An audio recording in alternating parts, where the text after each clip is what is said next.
আসসালামু আলাইকুম ভাইয়ারা আফারা কেমন আছেন? ভালো আছেন নি? আমরা তো জীবনে বহুত খাইছেন আম, রাজশাহীর হাড়ি ভাঙ্গা, এটা ভাঙ্গা হেটা ভাঙ্গা। এবার রান্নাগুলো লই চলি আইছি আমরাই প্রথম নোয়াখালীতে রস, নোয়াখালীতে বই আমরা কেনে এরম না একেবারে তাজা পিওর মিষ্টি বাবুরে। এই রস এত মিডে না খালি বিশ্বাস করতেন না। সারা জীবন তো খাইছেন, মনে করেন নোয়াখালীর। এবার রান্না করে খাবা মু এইটা রাজশাহীর রস বাবুরে। রাজশাহীর রস কেরম রান্না করে বলি বুঝতে পারতেন না। এক রান্না করে দেখাই এই সান আমরা রান্না করে যে রসগুলো দিই এরম না করি না, মনে করেন নেট দিয়ে ঘিরে থাকে। কিলের নেট দিয়ে ঘিরি জানেননি? কারণ এনে টুকুস করে ফাঁকি আইব, হাইলে রসে বইব, টুকুস করে আগে দিব বুঝছেন।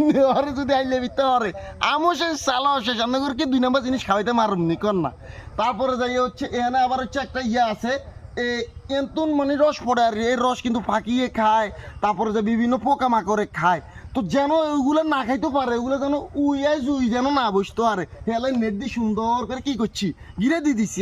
দিন আঙ্গ গাছি বাইরা দিছে আরই। তো এই সান আমাকে একটু রসের কোয়ালিটি দেখে কি রকম। এই নোয়াখালীতে আমরাই প্রথম রাজশাহীর রস আমরা করে দিমু।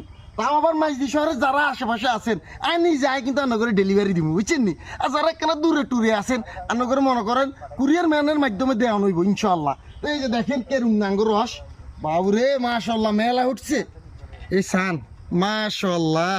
এই যে সান তারপর কিন্তু গাছের এস্টে মুষ্টে উঠছে। এই যে গাছের যে চুলমুলিগিন আছে না, এগিন কিন্তু হরেই যতই আপনি করেন হটবেই। একটা কথা আছে না, কইলে দুলে কালি জানা। এগিন চান এরম না 2 পা দিয়ে দেয় ওনারা, ওরাও কিন্তু এগিন উঠছে কত দূরে। তো এইগিন আমরা এখন কি করুম জানেন? এগিনটা সুন্দর করে ছাকুনের পরে বোতল করে বরফ করুম। বরফ করবার পরে কক্সেটের মাধ্যমে আঙ্গ নোয়াখালীতে এগিন চলে যাব।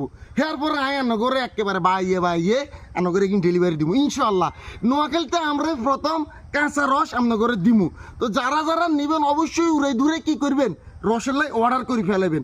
আর অর্ডার 2-3 দিন আগে কই রাখতে হবে এটা, কেন এটা কইলে মতন যে ইনস্ট্যান্ট হাইবেন ওইটা না, আগে অর্ডার দিতে হবে। এরপরে যাই রান্না করে কি করুম রসটা দিমু। তো যাই হোক, সবাই ভালো থাকবেন, সুস্থ থাকবেন। আসসালামু আলাইকুম।